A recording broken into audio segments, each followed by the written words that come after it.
This is a case that has it all: psychological manipulation, messy family drama, brainwashing, and even aliens.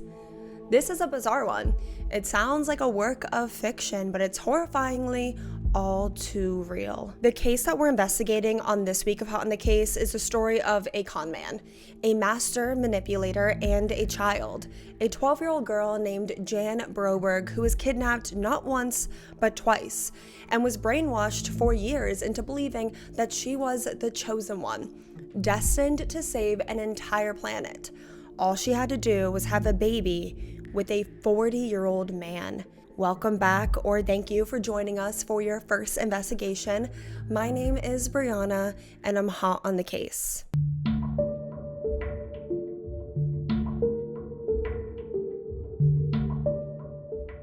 In the early 1960s, late 1970s, the Broberg family seemed like your picture-perfect all-American family.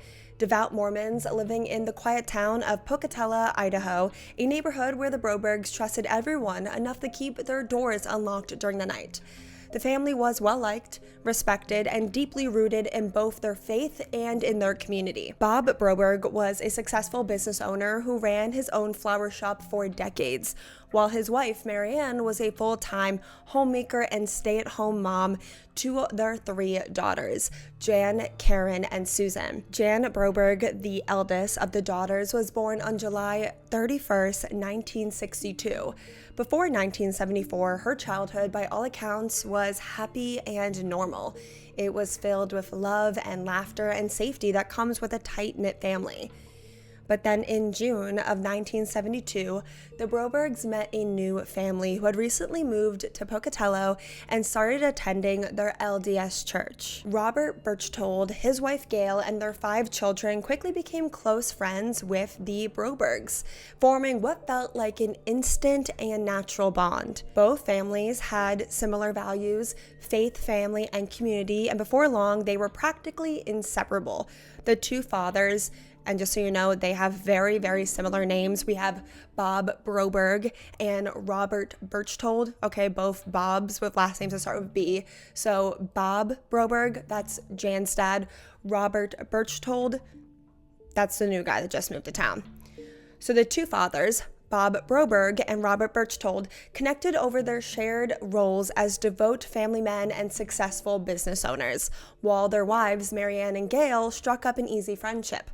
Their children also became fast friends, often spending afternoons playing together and enjoying frequent sleepovers. And at the center of it all, at the center of these 2 families that had become inseparable, was Robert Berchtold, who the Broberg family lovingly nicknamed B. He was charismatic, charming, and effortlessly likable. Robert was the kind of adult who would get down on the floor and wrestle with the kids and play games with them, and he would make everyone laugh. To the Broberg daughters, he quickly became like a second father, but it was Jan who developed an especially close bond with him. Now, obviously, we're here talking today because a crime was committed. But before we even dive into any of that, we need to pause and talk about a little bit of messy family drama. Because trust me, this case has it all. What started as a wholesome church friendship between 2 families would take a turn that no one would expect. And that turn started with seduction. Robert Berchtold, you remember, the funny, charming, fun-loving B, didn't just work his way into the Broberg family through kindness and charisma. He quite literally seduced his way into their family. First, it was with Mary Ann Broberg, Jan's mother. Robert was flattering, constantly showering Jan's mother, Marianne, in compliments and attention, making her feel beautiful, wanted, and sexy, things that she hadn't felt in years.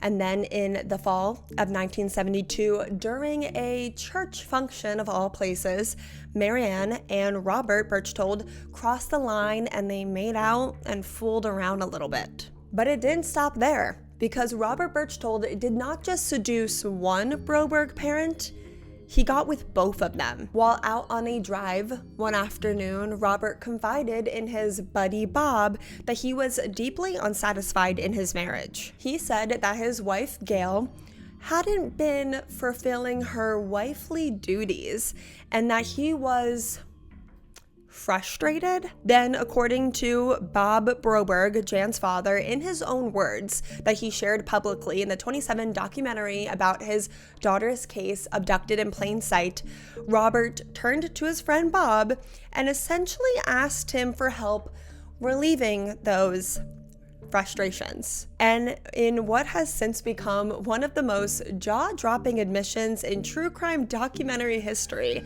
Bob Broberg says that he reached over and gave Robert a helping hand. Now, that detail was a tightly held family secret for decades. When Bob finally went public, it stunned audiences. Some people have speculated over the years that there was more going on between the two men than just a favor amongst buddies, but I'm not here to speculate. Trust me, that's been done millions of times. What matters here is that the dynamic created a complicated, secretive, highly compromised relationship between Robert Berchtold and both of Jan's parents.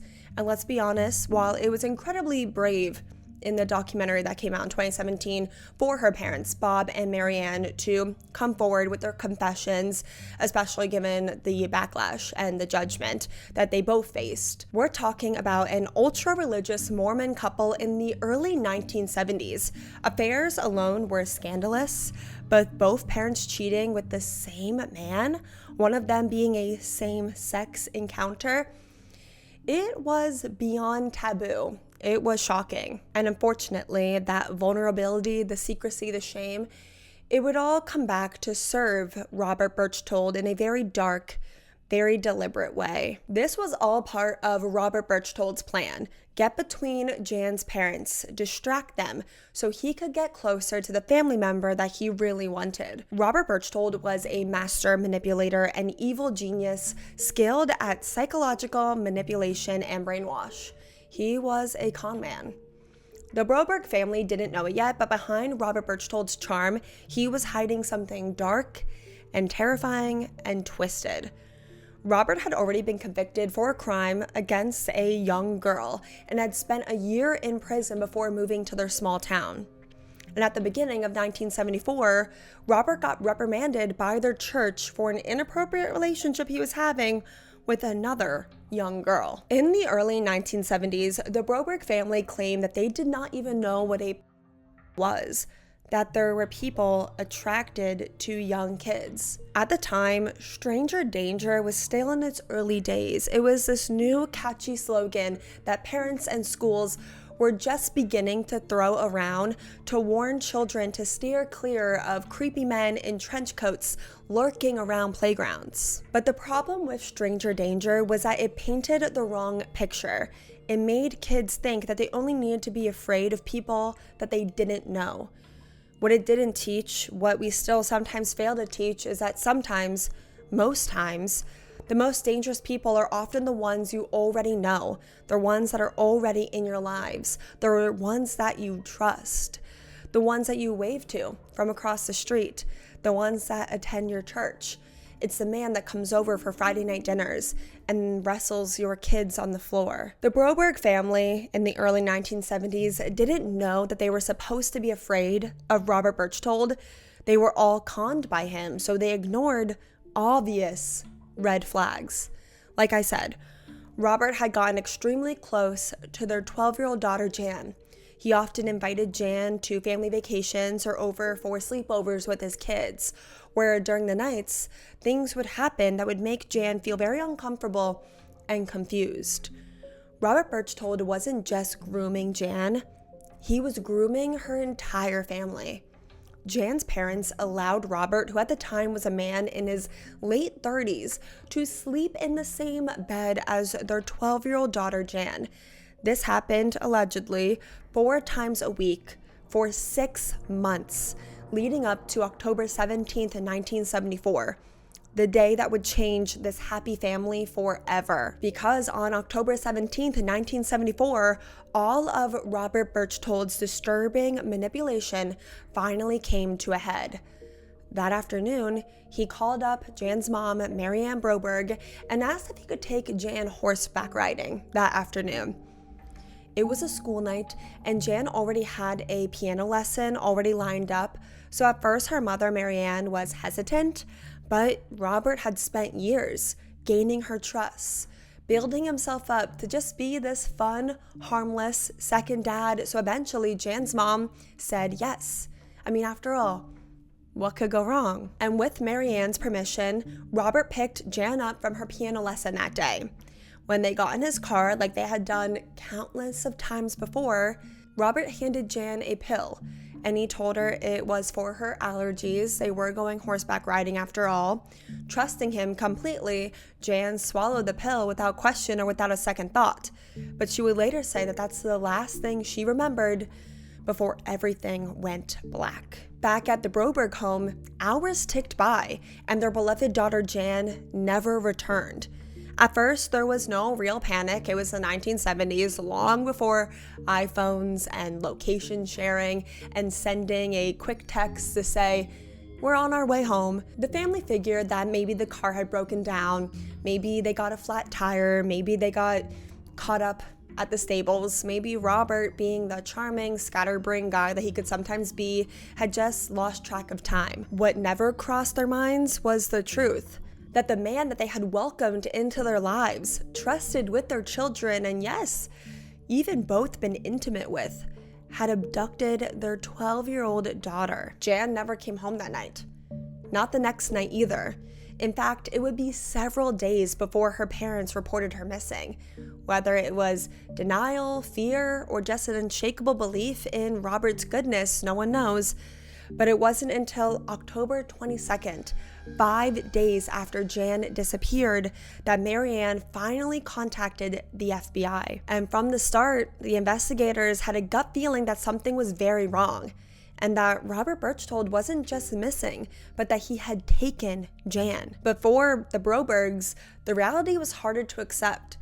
As strange as it sounds, even after 5 days, they still couldn't fully grasp that their close family friend, someone who practically lived in their home, could have done something so sinister. Investigators heard from Robert's wife, Gail, that he had an RV, a motorhome, but when they checked its normal spot, the RV was missing. Authorities later found the car that Robert had driven Jan in abandoned on the side of a rural road. The keys were still in the car, the window was smashed, and there was blood found inside the car. At first glance, it looked like a kidnapping. Maybe someone had attacked them both. But the investigators quickly realized that it didn't quite add up. The window had been smashed from the inside. Robert had staged this entire scene. The authorities quickly began to piece together what really had happened. That Robert had driven out there, parked his RV in advance, and then on the way to the horse stables with Jan, he abandoned his car to make it look like they had both been taken, when in reality, he had planned this. He drugged Jan, staged a fake crime scene, and then made off with her in the RV. The kidnapping of Jan Broberg isn't just disturbing, it's bizarre. It's unlike anything you will ever hear. It sounds far-fetched, hard to believe. It's the kind of story that sounds made up, like some deranged work of fiction. But every detail is real, and the deeper you go, the more you realize that Robert Berchtold wasn't just a predator. He was a manipulator, a calculated, evil genius. After being drugged and abducted, 12-year-old Jan Broberg woke up in Robert's motorhome. She was groggy, disoriented, and tied to a bed by all of her limbs. And that was just the beginning. Next to her bed, a strange device was playing a recording, but it wasn't Robert's voice, it was something else entirely. On the recording, strange voices spoke to Jan, and they told her that she wasn't fully human. They told Jan that she was actually half alien, that her father, Bob, was not her real father. Her mother was her real mother, but her mother had been implanted with Jan by extraterrestrials. The voices identified themselves as Zeta and Zephyra, aliens from Jan's home planet, and they had a mission for her. They told Jan that she had been chosen to save their dying world, but to do so, she needed to complete her assignment. She had to have a baby with a man they referred to only as the male companion, and that male companion was, of course, Robert Berchtold. She had to have his baby before she turned 16 years old. And if Jan refused or failed the mission, the consequences would be devastating. Her sister Karen would go blind, her father would be killed, and her youngest sister Susan would be forced to take her place. It was absolute insanity, but to a 12-year-old girl who's been drugged, isolated, terrified, and who was also raised in a world of faith and obedience, it was terrifyingly believable. Robert didn't just kidnap Jan, he brainwashed her into believing what he wanted was something that she had to do, not just for him, but for her family, for an entire planet, and for an entire alien race. And poor thing really believed it too, wholeheartedly. I doubt a 12-year-old today in 2025 would fall for this with the internet and all the crazy movies and TV shows that we have today, but I can definitely understand how Jan in the 1970s, at 12 years old, naive and innocent, could believe this, especially because here was this man, Robert, a second father to her who she trusted completely, telling her that on the way to the horse stables, a bright light came down, aliens abducted them, and everything that she had just heard on this recording was the truth. I mean, hell, I probably believe it too. Robert took Jan to Mexico, where the age of consent for marriage was only 12 years old at the time, which thankfully I'm pretty sure it's not like that anymore. But there, Robert, who was 38, 39 years old, married 12-year-old Jan. And remember, Robert has a whole other wife, Gail, and 5 children of his own back in Idaho. Afterwards, Jan remained trapped in Robert's RV, but she didn't know that she was trapped. She thought she wanted to be there. She was completely isolated from her real family and the real world, and there, Robert doubled down on the manipulation. He kept playing her these alien messages, reinforcing the mission.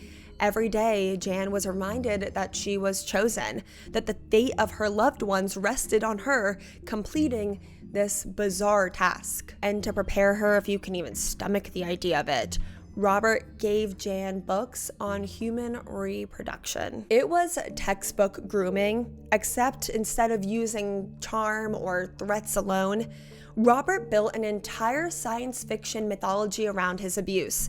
He psychologically imprisoned Jan, rewired her thinking, and in doing so, he removed every barrier of resistance a child might naturally have. Because in Jan's mind, this wasn't abuse. This was a matter of life and death.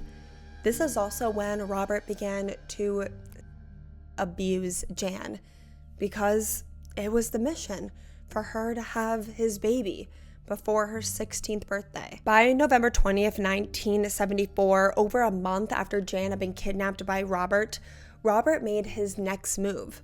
Through his brother Joe, Robert reached out to the Brobergs with a chilling ultimatum. He would return Jan. They would both come home, but only if her parents, Bob and Marianne, let him marry her in the United States. Bob and Marianne were obviously horrified and they refused. But that refusal turned out to be a turning point. Robert's brother Joe agreed to help authorities. He allowed the FBI to tap his phone, which helped them track Robert and Jan to Mexico. Robert was arrested and Jan was taken into protective custody. But before they could be extradited back to the United States, Robert managed to speak to Jan alone after bribing an officer with a gold ring of his. Even in detainment, even with the law closing in, he was still manipulating her. Robert warned Jan. He reminded her of the mission. He reiterated that if she told anyone what really happened, the consequences would be dire. Her sister would go blind. Her other sister would be taken. Her father would die. Jan had multiple rules that she had to follow. She couldn't tell anyone the truth, and she couldn't have any contact with any men besides Robert, and this included her own father, Bob. And just like that, even in custody, Robert was able to tighten his grip on 12-year-old Jan. Jan would be going home soon to her parents, but Robert made sure that she wouldn't be telling anyone the full story of what really happened for those 35 days she was gone. Jan Broberg returned home just in time for Thanksgiving on or around November 23rd, 1974, 35 days after she was abducted. But this wasn't a joyful reunion. Jan wasn't the same, and she wanted nothing to do with her dad, and this broke his heart, and at the time he had no idea why. Jan's parents had their daughter and Robert's marriage annulled in Mexico. But despite being back in the safety of her own home, Jan still believed every word that Robert had fed her. The aliens, the mission, the need to marry him. In her mind, she was still on a countdown to save the planet. She believed that she had to be with Robert. Jan says, somewhere along the way, she stopped loving Robert as a second father and instead loved him like a husband. Meanwhile, Robert, even behind bars, wasn't done pulling the strings. On Christmas Eve, just 1 month after Jan's return, his wife, Gail, showed up at the Brobergs' home.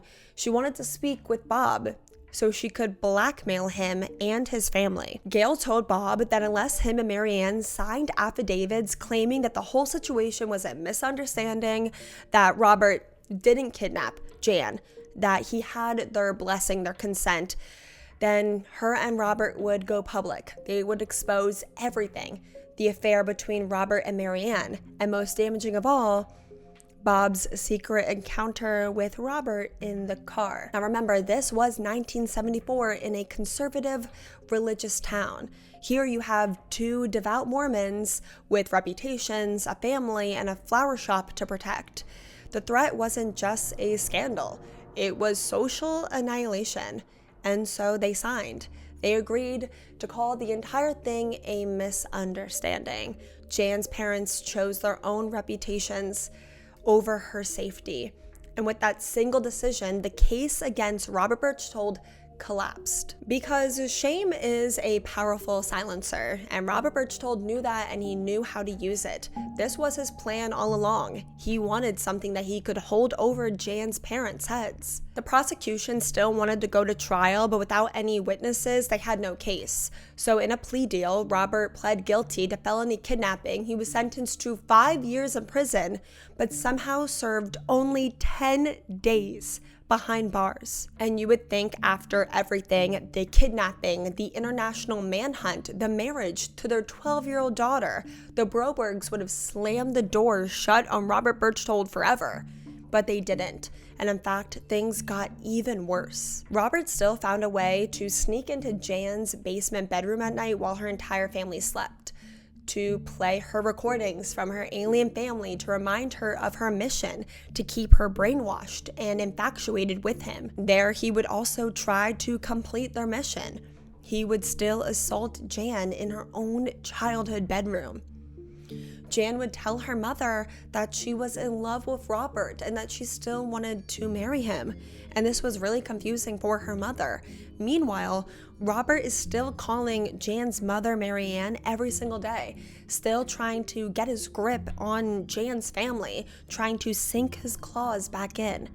He would call Jan's mother and he would tell her that he still thought of her, that he missed her, that he loved her.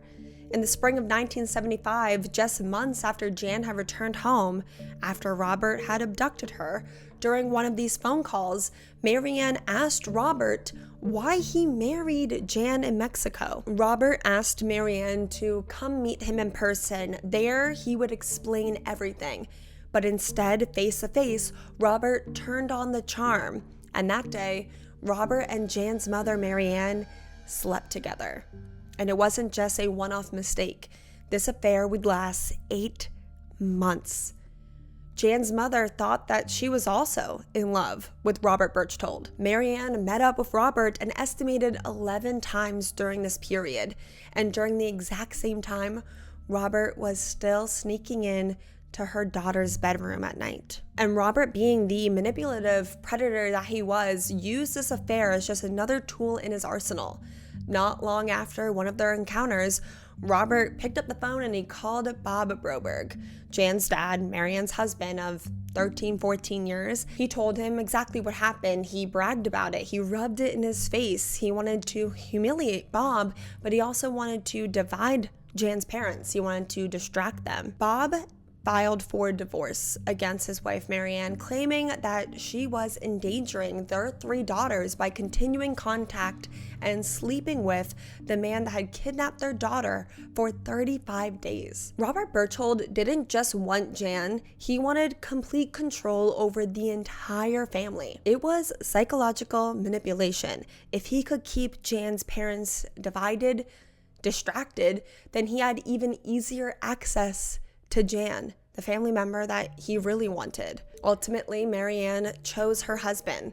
The two stayed married and they tried to cut Robert out of their lives forever. But after he spent those 10 days in prison for felony kidnapping, Robert left his family behind and moved to Jackson Hole, Wyoming, where he bought, and you will not believe this, or maybe you will, he bought a family fun center. The sicko will really do anything to get close to kids. And at the time, he was still brainwashing Jan. He was convincing her that they were meant to be together. He's calling her. They're secretly sharing love letters back and forth.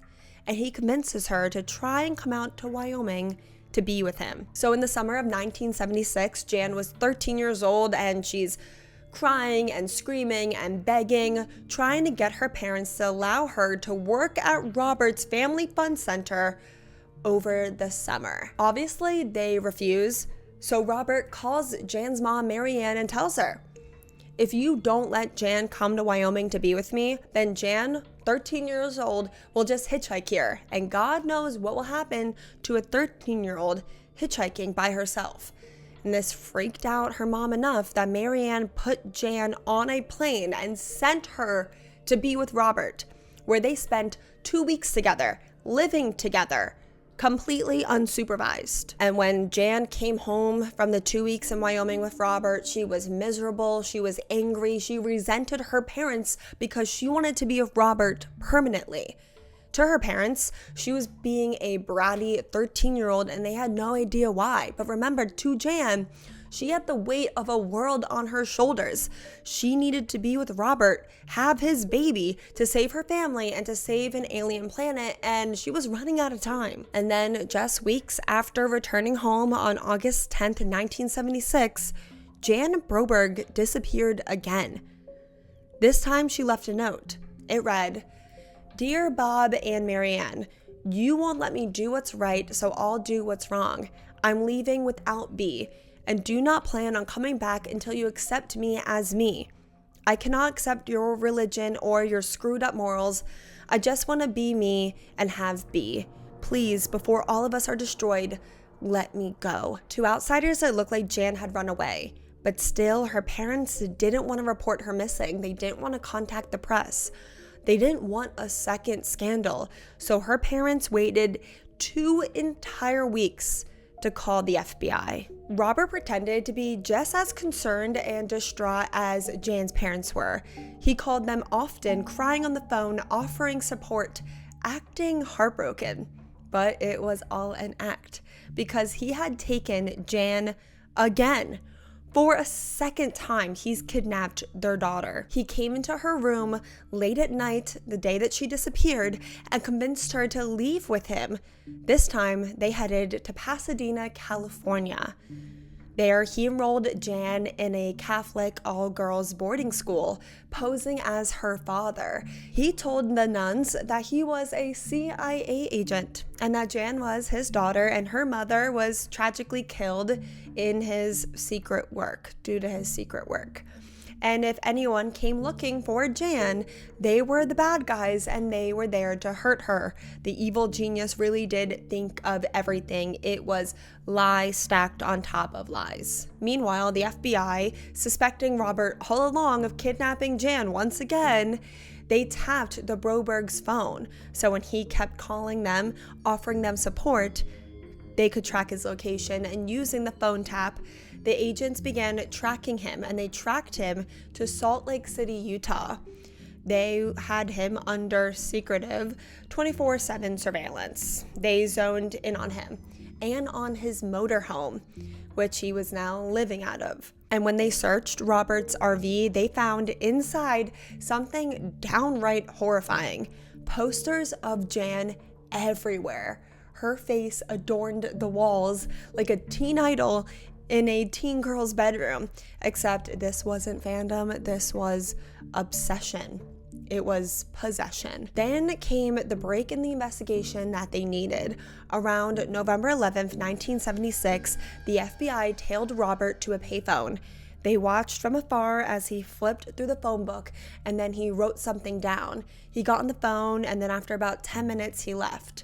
Afterwards, agents swept in, and bingo, the number he written down led directly to the Catholic Girls High School in Pasadena, California, the school that Jan was enrolled in under the fake name Janice Toller. On November 12th, Robert Berchtold was finally arrested and Jan was returned home.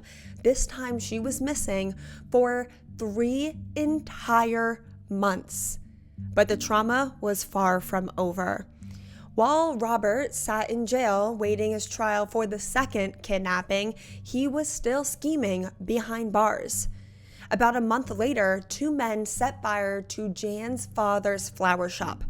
These men claimed that Robert had promised them $1,000 a month for the rest of their lives if they burned down his business. He had had this business for 40 years. But Bob and the entire family watched as the family business was up in flames and was burning to the ground as the fire department tried to put out the fire. And Jan's dad, he knew that Robert Berchtold was definitely behind this, but as he watched, he wrapped his arms around his family, and he screamed, "Let it burn.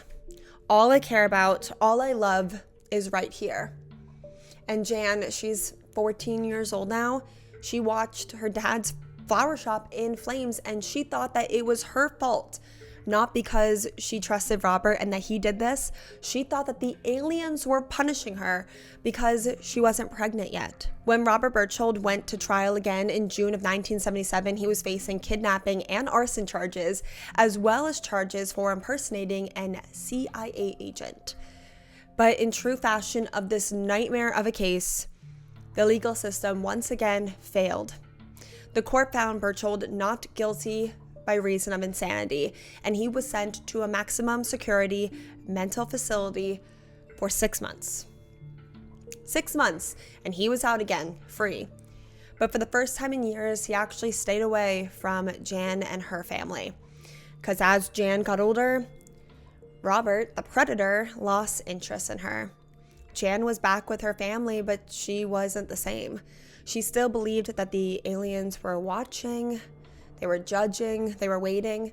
Shortly before her 16th birthday, Jan went away to a drama camp. Jan got really into acting. I think it helped her to distract herself, to pretend to be somebody else. At camp, Jan met a boy who thought that she was cute and he offered to buy her an ice cream cone. It was a completely innocent, sweet gesture, but to Jan, it was terrifying.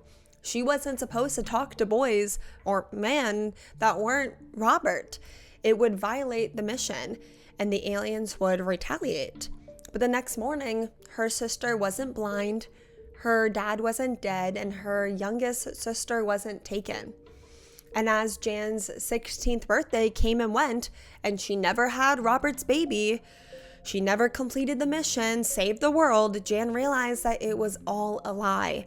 She had been brainwashed, abused. How many years of her childhood stolen from her? In total, as a child, Jan had over 200 encounters with Robert, a man in his 40s, all because of a lie. Jan knew that she had to tell someone. Finally, she told her family the entire truth, and it changed everything for the family. Jan went on to get married. She had a child. Jan built a successful career as an actress. You might recognize her as Nurse Louise on Everwood, amongst other TV and film appearances. Jan even had a role in a Criminal Minds episode where she played the mother of a boy that was abducted by a kidnapper who used brainwash as a way to get complete obedience from his victims. With her daughter's help, Jan's mother, Marianne, wrote a book about her daughter's abduction called Stolen Innocence: The Jan Broberg Story. The book was published on October 30th, 2003, and marked the beginning of a new chapter for their family. During the book tour, Jan spoke publicly about her experience, using her story as a tool to educate families and spread awareness about predators like Robert. But after coming forward with her story, her abuser, Robert, began stalking her. She's an adult now, and he's still coming after her. He would show up at her book tour, handing out flyers, trying to slander her name and tell the real truth, according to him. And after not seeing this man for 28 years, Jan had to face him in court to get a restraining order against him, which she was granted, but Robert would still not stay away. At a women's conference, Jan was set to speak out. Robert showed up with a weapon, and he actually ran over a security guard that was trying to get him out of the function with his car. He sent the man over his car, like completely over the windshield. The man luckily did survive, and Robert, who was 69 years old, was arrested, and he was found guilty on 3 felonies and 2 misdemeanors. But before his sentencing, to avoid going to prison and spending even a second of jail time, Robert Berchtold took his own life at the age of 69 years old by overdosing on his heart medication and washing it down with Kahlua and milk. Robert's own brother, Joe, claimed that Robert had always been into young girls. It was something that was well known for him and his family. Even as children themselves, he was into younger girls. He said that when Robert was 13 years old, he abused their 6-year-old sister. Before his death, Robert claimed that he was also abused as a child, both by his aunt and by the help. After coming forward with her story, Jan Broberg says that 6 other women came forward and shared that as children, Robert had abused them as well. Jan Broberg was able to forgive her parents, but the hardest part was for her parents to forgive themselves. In the 2017 documentary of her 2 kidnappings, her parents shared their entire story for the first time publicly, which obviously came with a lot of backlash and criticism, which, is warranted. But like I said in the beginning, I think it's very brave for them to tell their truth, despite how bad it obviously made them look, in hopes that it might educate other parents. But obviously, let me know what you think. I know there's going to be a lot of thoughts about her parents, and it's obviously warranted, but the fact that they have come forward and they are doing it in the right reasons to try and help other parents not make the same mistakes, just keep that in mind while commenting. Her father did pass away in 2018 as well, 1 year after the documentary came out. Let me know all your thoughts and opinions on this story. It's completely bizarre. Did you guys ever hear of this before? Let me know all your thoughts in the comments. Thank you so much for watching to the end, listening to Jan Broberg's story. And I will see you guys all next week when we are hot on the case once again.